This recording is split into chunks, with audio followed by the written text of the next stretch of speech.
Hola a todos, bienvenidos a Mente Abierta. Un mítico rey sacerdote de las tres Indias, por lo tanto de América, el Preste Juan o Pastor Juan, era el nombre de un supuesto gobernante cristiano del Lejano Oriente. Según los relatos europeos de la Edad Media, fue un personaje muy conocido entre los siglos XII y XVII. Era a la vez gobernante y sacerdote, incluso patriarca, según algunas fuentes. De ahí su título Preste, apócope de presbítero, de una nación cristiana aislada entre musulmanes y paganos en algún lugar de Oriente. Según los relatos medievales, descendía de los Reyes Magos, y tanto era un mandatario generoso como un hombre virtuoso que regía un territorio lleno de riquezas y extraños tesoros, donde se encontraba el patriarcado de el Santo Tomás. Su reino contenía maravillas como un espejo a través del cual se podían ver todas sus provincias, de cuya fábula original derivó la literatura especular. A través de este espejo veía todos sus reinos.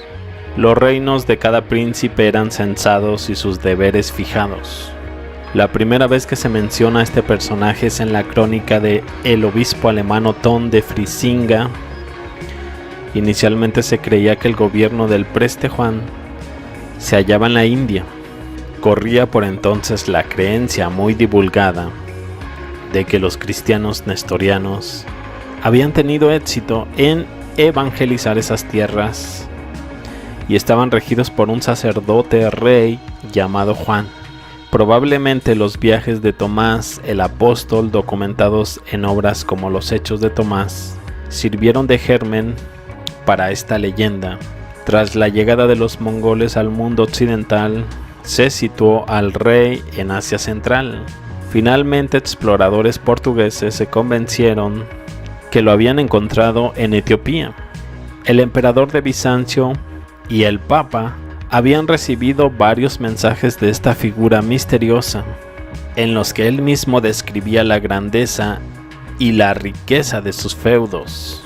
En 1218, Genghis Khan derrota a Kuchuluk, un Khan, Yan, entre paréntesis, cristiano nestoriano de la tribu Naiman de Mongolia Occidental, que gobernaba el Kanato de Karakitai. Sin embargo, tal como lo observó el viajero italiano Giovanni da Pian del Carpín, ya en el siglo XIII apenas existía tolerancia para los cristianos y los nestorianos. Ya estaban en decadencia precisamente por el ascenso de Genghis Khan, quien tuvo que contender con rivales que practicaban una síncresis de cristianismo nestoriano y chamanismo. En el siguiente mapa de 1598 vemos esta región llamada Argón, cuya descripción nos dice lo siguiente: hubo una vez en Asia un reino cristiano conocido por el Preste Juan, y Tomás lo fundó en este lugar, de modo que estuvo en contacto con la iglesia de Roma y estuvo sometido a Roma por medio del Preste Juan de África. Antes de ser derrotado por los godos, era conocido como Kriwe Romue. Kriwe Romue. Dudo mucho que muchos de nosotros hayamos oído hablar de este Kriwe Romue.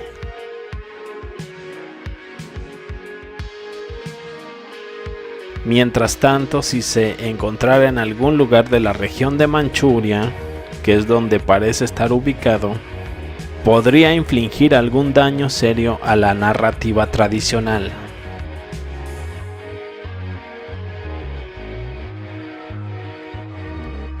Una carta apócrifa, ampliamente difundida a partir de 1165, de este gobernante al emperador bizantino Manuel I Comnenus hacia el Preste Juan, el guardián de la tumba del apóstol Tomás. Según se dice, desciende de uno de los tres reyes magos. El Preste Juan era un gobernante generoso, hombre virtuoso, que presidía un reino lleno de riquezas y criaturas extrañas, centauros, amazonas, gigantes, grifos, en el que residía el patriarca Tomás. Su reino contenía maravillas como la fuente de la juventud. Entre sus tesoros había un espejo a través del cual se podían ver todas las provincias. En sus dominios no había pobres, ni disensiones, ni vicios. La leyenda del presbítero Juan ejerció tal influencia en la imaginación europea del siglo XII hasta el siglo XVII que la mayoría de los historiadores creen que se desarrolló en torno a algún núcleo de la realidad. Pero tenemos que ver aquí los marcos temporales. Si Tomás efectivamente funda Argón, según el mapa, lo hizo no mucho después de nuestra narración, que es cuando supuestamente murió. Todos sabemos que nuestra cronología es un desastre. Ya podemos ver incluso que se utilizaron cañones en la batalla de Alesia de supuestamente el 52 después de Cristo. El cuadro está fechado en el 1533 de Melchor Feiselin, el asedio para la batalla de Alesia. Si seguimos con los paralelos, hay quienes podrían encontrar similitudes en la deidad hindú Matsya, comparable al Vishon, aunque estamos viendo una forma antropomórfica, una mitad superior humanoide y una inferior con forma de pez. La representación sería un cuerpo saliendo de la boca de un pez. Tenemos también la imagen de Jasón y el vellocinio de oro. En la mitología griega, el dragón de la Cólquida, llamado así por el lugar donde habitaba, también llamado dragón insomne y a veces mencionado como serpiente, era un hijo de Equidna y Tifón. Ambos, a través de su enciclopedia, Etimologías entre comillas, difunde el ambiguo término de tierra redonda entre comillas, ya que adjetivo redonda alude tanto a tierra esférica como plana.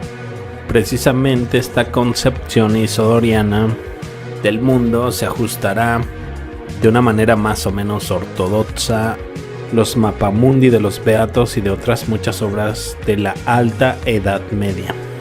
La mayoría de las veces redondos, pero otras veces elípticos o rectangulares con bordes redondeados. La tierra conocida Ecumene era dividida en 3 continentes por 2 líneas de agua en forma de T, siendo rodeada por un anillo oceánico en forma de O. Estos mapas serían definidos como los mapas de T en O. En ellos Asia siempre se ubicaba en la mitad superior. La barra transversal de la T representa a través de una línea continua el Nilo, el Helesponto, el Ponto Euxenio, Mar Negro, el Palus Maeotis, Mar de Azov, y el río Tanais, el Don. El otro curso de agua perpendicular a este corresponde al mar Mediterráneo y divide la mitad inferior de Europa, parte izquierda, y África, parte derecha. Cada continente es la heredad de uno de los hijos de Noé. Asia está habitada por los pueblos semitas, descendientes de Sem, África por los camitas, descendientes de Cam, Europa por los descendientes de Jafet. Más adelante veremos cómo dentro de esta concepción, el descubrimiento de América dejará en el aire una pregunta inquietante. ¿Quién fue el heredero del cuarto continente? Las respuestas dadas por los teólogos del momento abrirán un mundo de posibilidades asombrosas. A menudo los mapamundi de los Beatos se enriquecen con detalles como el paraíso terrenal, representándose casi invariablemente a Adán y Eva, el árbol y la serpiente, los 4 ríos que brotan del paraíso y van a desembocar al mar esférico, sus nombres Tigris, Éufrates, Geón y Fisón. El mar Rojo, coloreado en rojo intenso, parece una lengua de fuego bordeando la península del Sinaí en el exterior sur de Asia, pero habitualmente también en un extremo más allá de la tierra conocida. Un cauce marino coloreado también de rojo, tórrido e intransitable separa la Ecumene de una tierra a la que no se puede acceder, la tierra incógnita, entre comillas, de las antípodas. Centrémonos en esta tierra incógnita, en este inaccesible cuarto continente. Actualmente en la Catedral de Burgo de Osma, Soria, se guarda un ejemplar rarísimo del Apocalipsis del Beato de Liébana, datado en 1086. Fue escrito por el clérigo Pedro y miniado por Martino, considerado como el primer beato plenamente románico. Se conservan 166 folios con 71 láminas. En el color es fulgurante, destacando fondos intensos de rojo, amarillo o verde. Pero en todas las ilustraciones, la más conocida es precisamente la que a nosotros nos interesa. Observen por favor detenidamente la derecha del mismo. La figura fantástica que ven junto a un punto rojo o sol rojo es el Hesiapodo. Voy a leerles un fragmento de Wikipedia. Los Hesiapodos son criaturas mitológicas monópodas con una sola pierna y un solo pie, sobredimensionados. Su nombre significa sombrapié y es debido a que su costumbre era elevar la pierna cual sombrilla y darse sombra a sí mismos. Escílax de Carizante habla de ellos en el siglo VI a.C., ubicándolos en la India. Plinio el Viejo, en el siglo I después de Cristo, también los cita en su Historia Natural. Y San Agustín nos da una pequeña descripción de ellos. Asimismo afirman que hay una nación en que no tienen más que una pierna y que no doblan la rodilla y son de admirable velocidad, a los cuales llaman hesiópodas. Lógicamente, al identificar actualmente a este cuarto continente lo haríamos con América, pero este mapamundi está fechado en el año 1086. Estamos hablando 400 años antes de que se descubra, con lo cual caeríamos en un imperdonable error, entre comillas. Así que lo lógico es, en este caso, sería zanjar el asunto concluyendo que dicha tierra y sus monstruosos habitantes solo forman parte de las mentes fantasiosas de aquella época, abotargadas por la ignorancia y el miedo a lo desconocido. Pero con esta actitud atentaríamos contra el espíritu de la búsqueda de la historia, ya que, permítanme la ironía, aquí intentamos guardar el debido respeto a nuestros mayores. Así que miremos el problema desde otra perspectiva, crucemos el charco antes que el propio Colón y busquemos la identidad de los monstruosos hesiapodos. Será solo entonces cuando surja la sorpresa, ya que rebuscando en el panteón de dioses mayas, aquel que obedece al nombre de el de una sola pierna, podemos analizar un punto clave entre la relación mortales-inmortales y su equivalencia a Dios-hombre. La inmortalidad se forja como un gran valor en la cultura mesopotámica, donde el hombre está en un constante sentimiento de búsqueda para alcanzarla y evitar el sufrimiento que conlleva la muerte y disfrutar de los placeres que se ofrecía en el mundo antiguo. Por consiguiente, se puede encontrar una causa sustentable a la obsesión con el alcance de la inmortalidad, según Kramer. Se decía que los pensadores sumerios de que la vida está llena de incertidumbre y que el hombre no puede gozar jamás de una seguridad completa, ya que es incapaz de prever el destino que le ha sido asignado por los dioses, cuyos designios son imprevisibles.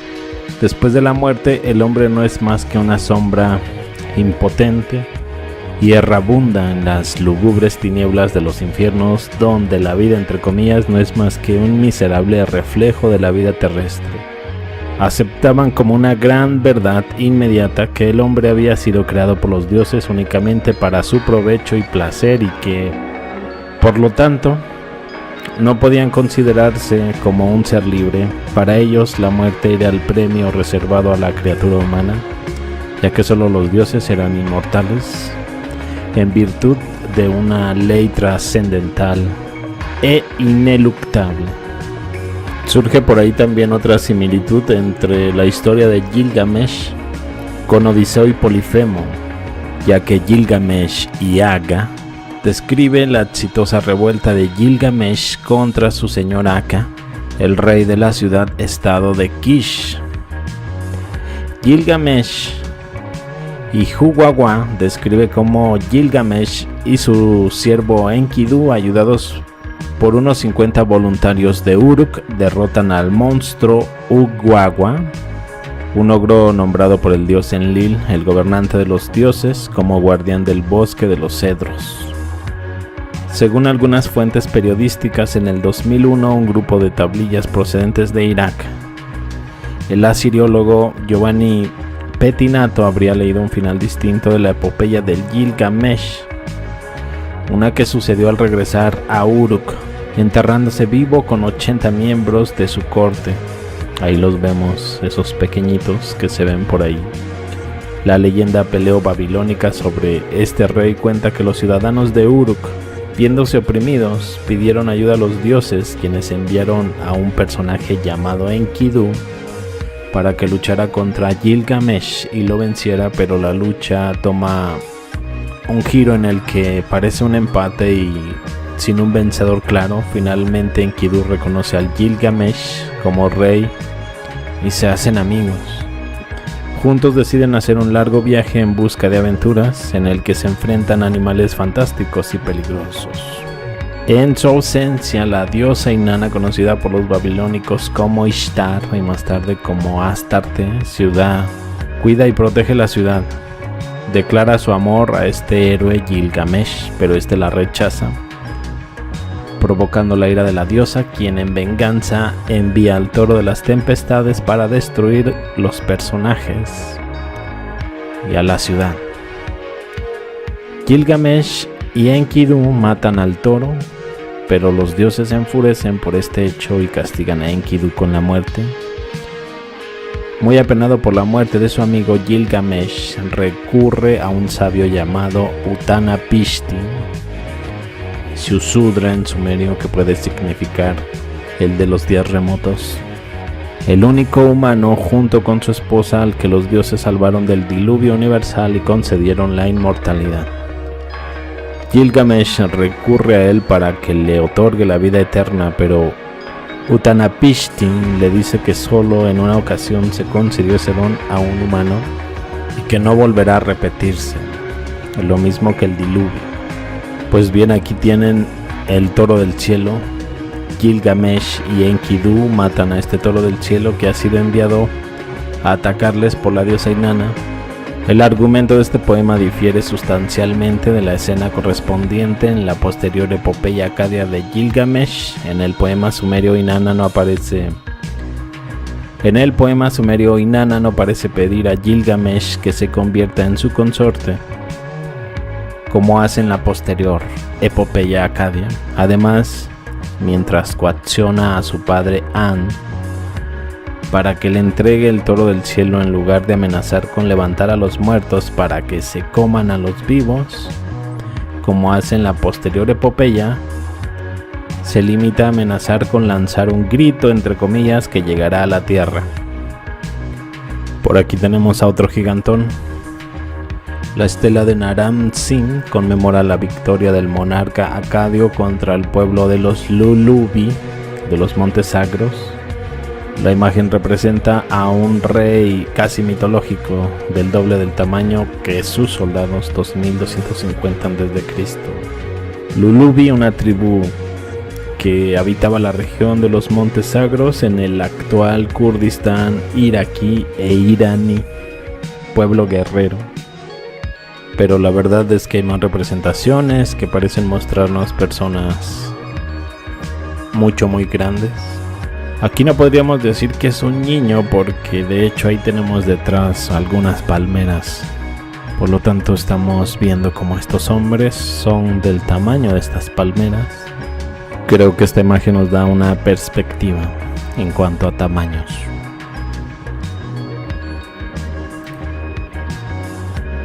Bueno, inclusive me encontré con algunos grifos